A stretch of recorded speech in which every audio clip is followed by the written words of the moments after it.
مەرزی سەیرانبەن یەکێکە لە مەرزەکانی نێوان هەرێمی کوردستان و کۆماری ئیسلامی ئێران لە سنووری قەزای پێنجوێن.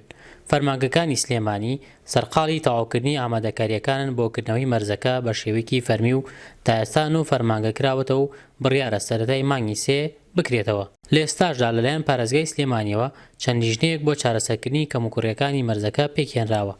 ئیشوکارەکانی لەم کاتەدا تا ڕادێکی باش بەرەو پێشچوونی باشی بەخۆبینیوە.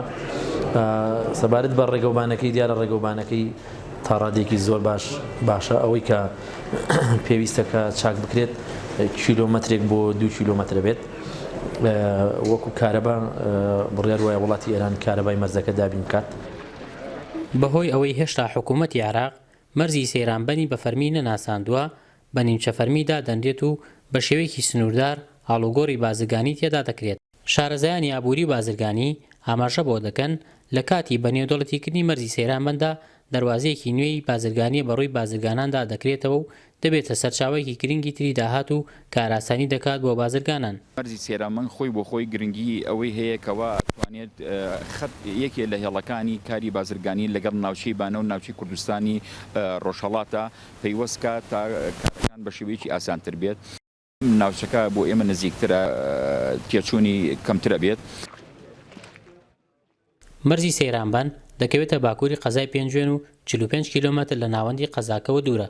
لە دوای مەرزی باشماغ دەبێتە دووەم مەرز لە سنووری قەزای پێنجوێندا.